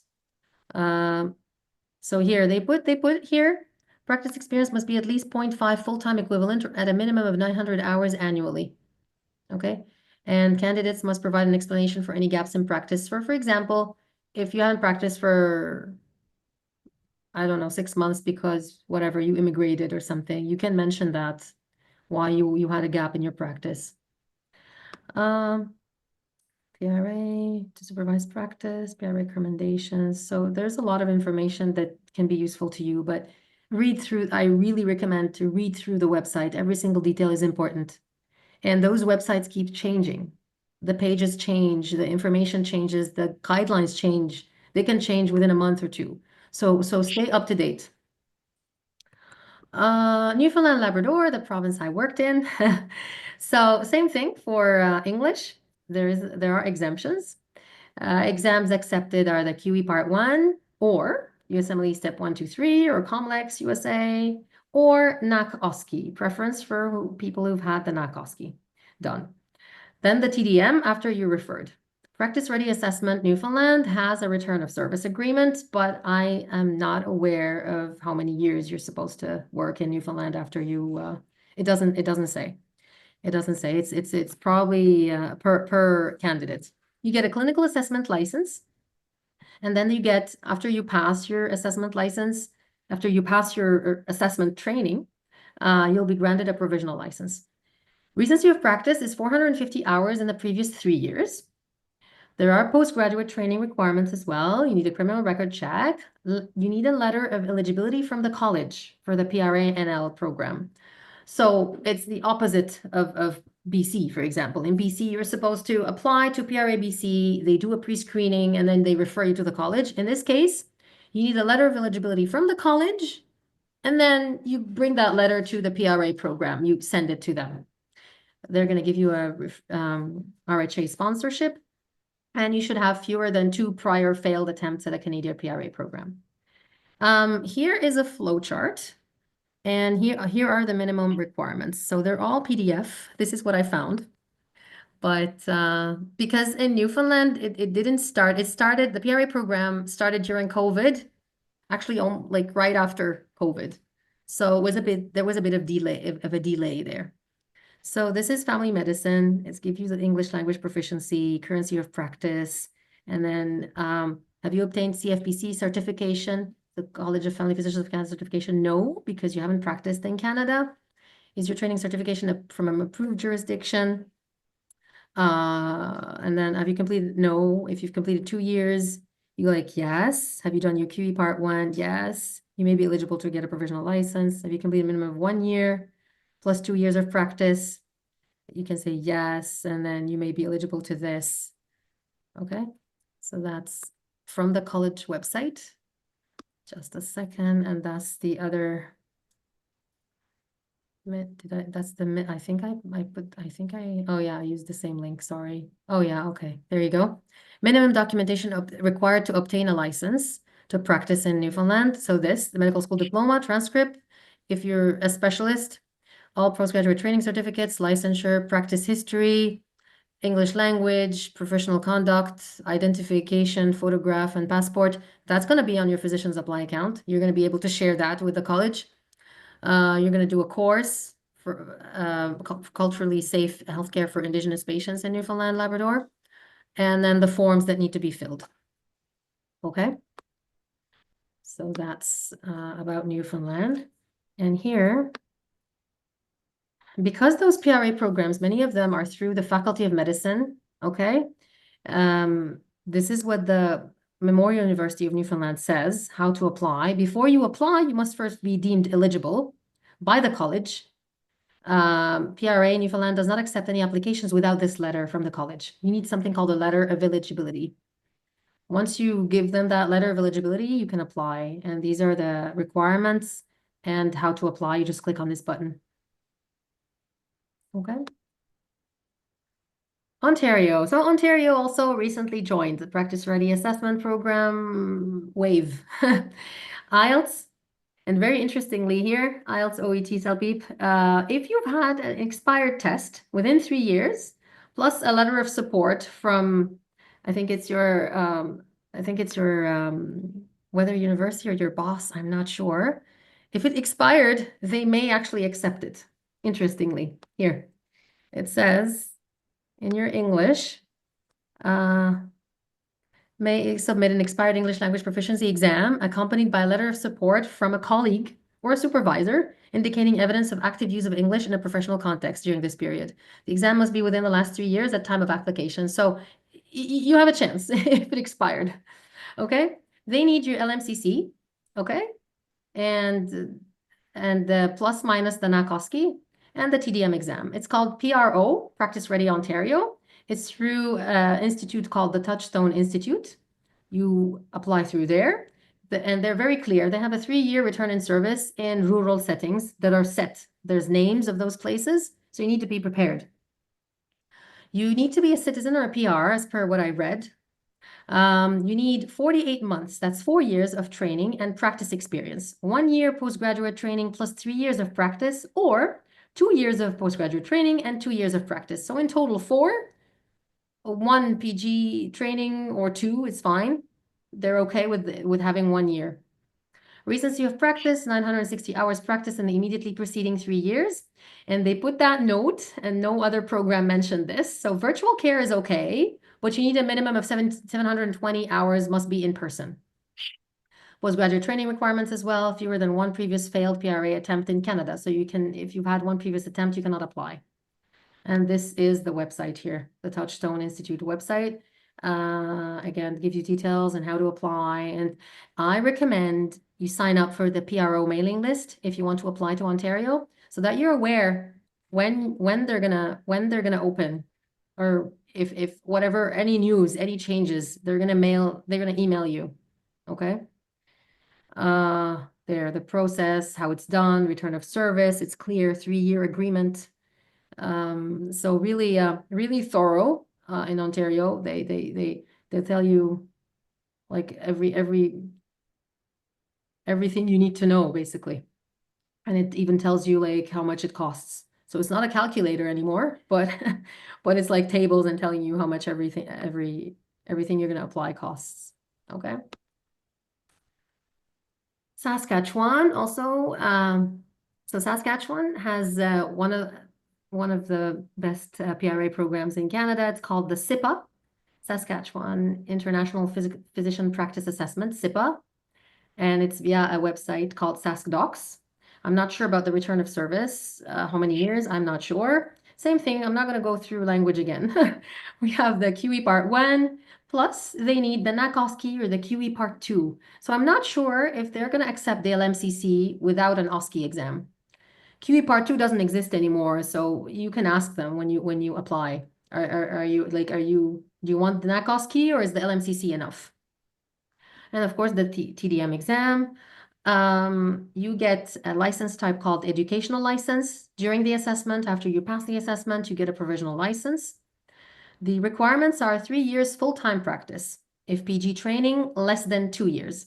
So if you have trained for less than 2 years, if you PG training is just postgraduate training is 1 year only, you need 3 years full-time practice. Recency of practice is you should have active independent family practice as a family physician in the last 3 years with a minimum of 3 months full-time family practice. So in the last 3 years, if you've practiced for 3 months, you're good. There are requirements. They need to postgraduate training requirements, minimum of 12 months. And to mention, and I think this is, very nice. There are reimbursements for international medical graduates who reside in Saskatchewan. So if you reside there, they can reimburse many things, but you need to apply. Here are the websites. So here, so that website is from the college. It's going to tell you details as well. There's a PDF, how to apply, what is required, the SIPA program. And then we have here the SaskDocs website that you're going to use to apply. Here, there are typically 3 SIPA iterations per calendar year. They talk about providing accommodation, and there's a return in service agreement, and they provide you with a sample of it, what to sign exactly, the pre-screening requirements that the SIPA is going to do first before referring you to the college. They need a medical degree from World Medical School List, Medical Council of Canada, qualifying Part 1. So you see here, it says QE2 or NAC-OSCE. It doesn't say if LMCC is fine, so I wasn't sure. And here are the English language and the pre-screen checklist, which you're going to fill and create a profile on My SaskDocs and go ahead so that they can assist you. Yeah. And then the last link. What is the IMG support program? So this is the link where it talks about the reimbursement. Okay. Are you eligible for government grants? Are you eligible to work and live in Saskatchewan? You're an IMG. You're ineligible to apply for licensure right now. You're a newcomer to Canada who immigrated in the last 5 years, and you're at least 18. You can email the program to request that kind of grant. Okay. All right. So Quebec, anybody here speaks French? Okay, so it's French only. Okay, au QLF. So you apply, there are exemptions. This is the exam that's needed en français.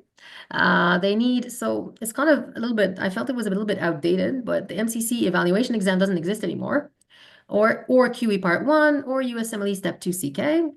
The PRA program, that's a PDF to it. You get a restrictive permit, clinician PRA. It's valid for 1 year, renewable annually. Or restrictive permit, Quebec France ARM. So that's an exchange program. If you're like a physician working in France, you can come to Quebec and they do an exchange. Like you don't need to sit as many exams. Basically, it's an exemption. For instance, you've practiced 12 months during the 3 years preceding your application, and you need to complete an activity called Aldo Quebec. And here is the link. Most of the links are more detailed, I guess, in French, but this is here. Restrictive permit practice readiness assessment. Of course, the pathway to immigrate to Quebec is different than the rest of Canada, as you're probably aware. So they have, like, if you're going to immigrate to Quebec, it's a totally different thing through, it's through Quebec. So it's totally, anyways, it's totally different. The requirements here, postgraduate training, if you have a specialist certificate, they also mention that, okay? You practice independently, you have provided proof of language, French language proficiency, you've done your assessment, and that's pretty much it, okay? Then you get the sponsorship and you can work, entitled to work. I think I'm gonna check what this PDF is. I thought probably it was interesting. Okay. Demande de reconnaissance de l'équivalence du diplôme. 2 examens. Okay, they need the exams there from the. So this is in French, but like it tells you details.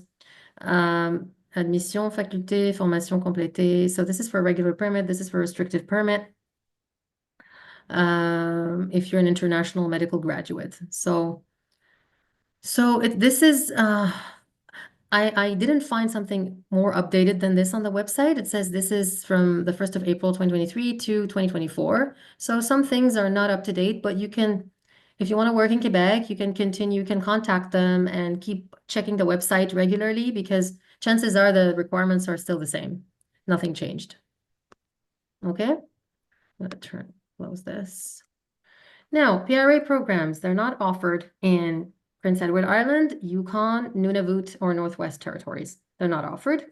To practice in Prince Edward Island, you need your LMCC and you need a CCFP or CCFP equivalent, or you need to be CCFP eligible. So you cannot sit the CCFP if you have not worked in Canada. You need the Canadian experience to sit the CCFP. So basically, you need to have worked in another province. Then you apply. Then once you have worked in another province and you completed your return in service, sometimes if you don't want to complete your return in service, you can pay the province back whatever they paid you. If you want to breach that agreement, just for you to know, there is an agreement, and it does say if you breach the agreement, you apply through Physicians Apply, and these are the links. But I don't think these are relevant at this time to today's talk.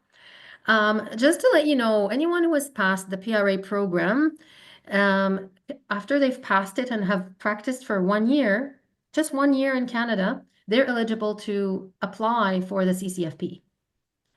As opposed to previous, like for other programs, another pathway, you need 2 years of experience, 2 years of Canadian experience. So for instance, I didn't do a PRA program. I needed to wait 2 years to be able to apply to get my CCFP. But those who have completed the PRA program are considered, like, I won't say considered, but they have a shorter, faster way. So within a year, you just apply and you sit your exam.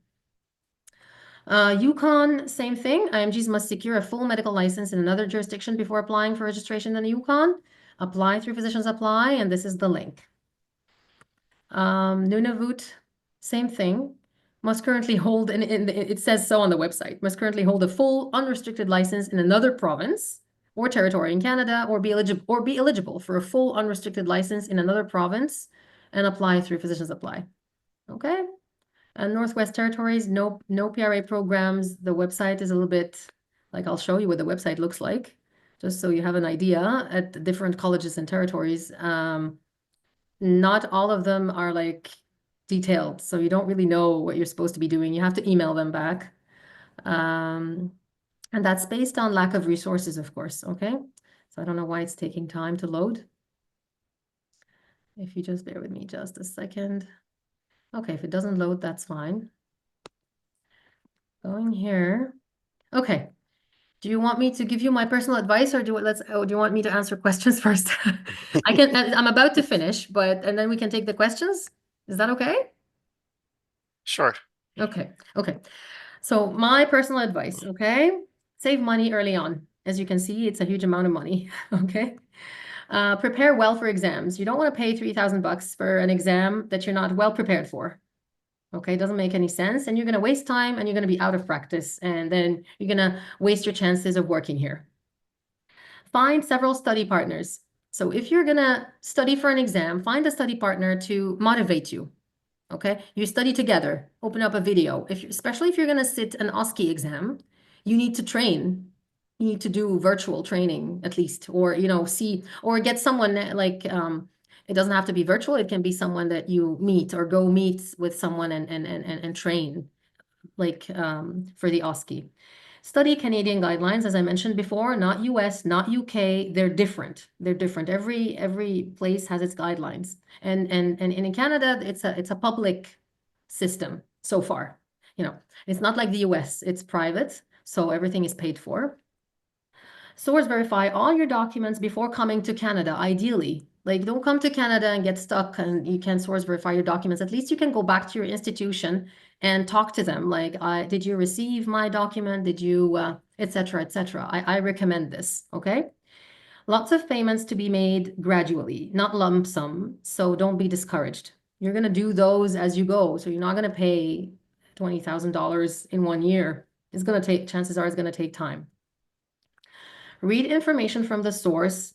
Rules and dates change all the time. So as I showed you earlier, the Manitoba one, the program there for PRA Manitoba didn't open like 2 weeks ago. It said the program is closed, but then I was rechecking my talk, and then it was open again. So keep checking the websites.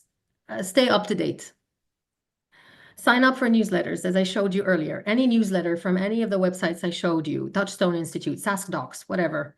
Sign up for exam updates, colleges, PRA programs when they open, so that you're ready. Okay, you can gather your documents and submit. Note that in Physicians Apply, so that's a note for most of you and for myself too, because I kind of, it wasn't easy for me. Payments are done via Visa, MasterCard, or prepaid secured Visa card. Interact Visa debit and Master debit cards cannot be accepted.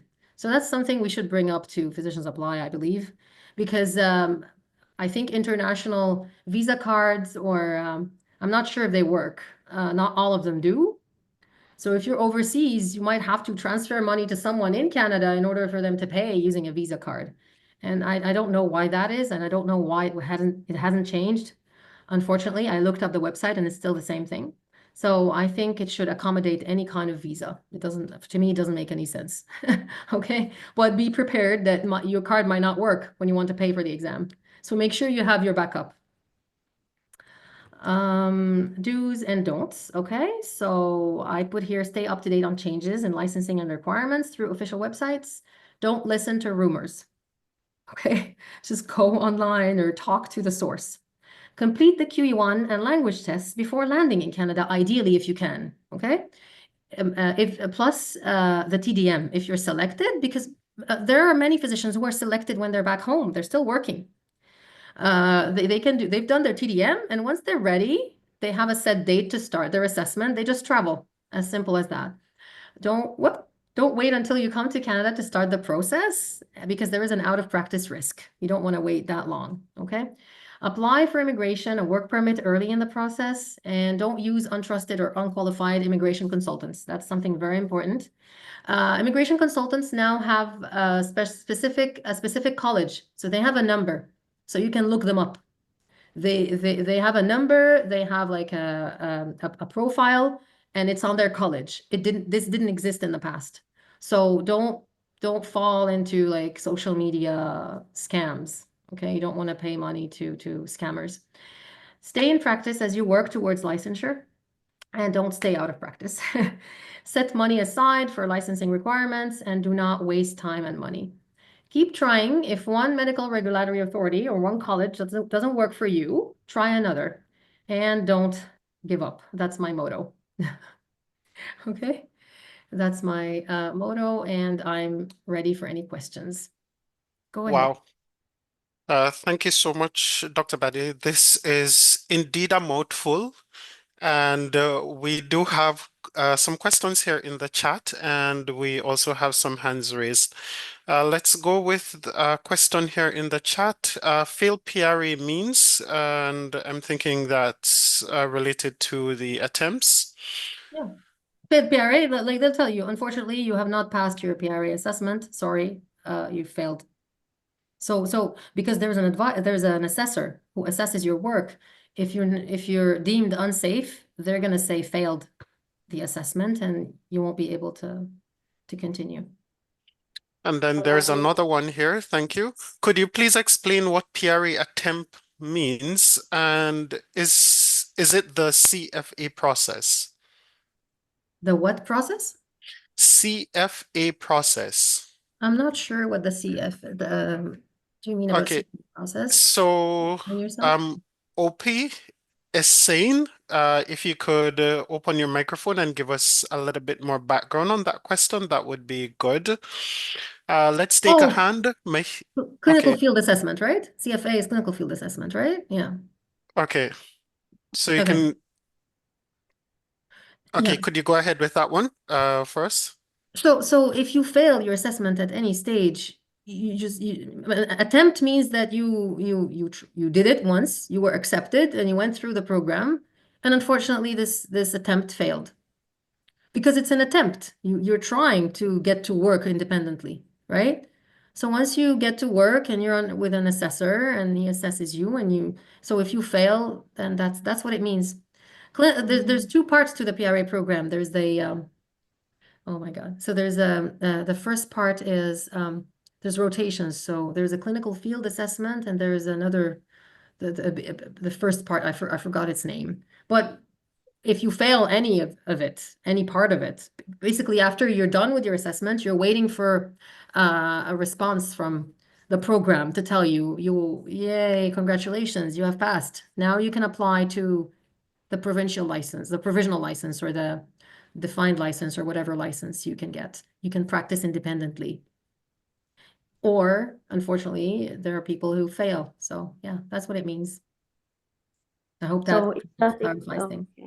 So it's not exactly for the application. It is for after you apply, when you get assessed. Yeah. After you started the assessment. No, the application is like you didn't even get into the program, like, So it's not a failed attempt. You're trying to get the PRA, like you're trying to get into a PRA program.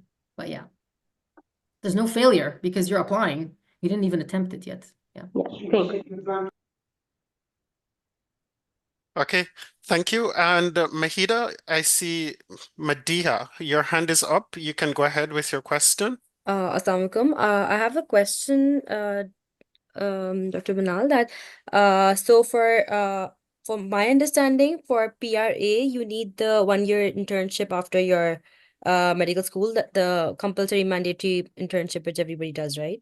But in my case, I didn't do it. Like just after my final year, I came to Canada. So just to sit for your MCCQE1 and NAC OSCE, do you need your internship?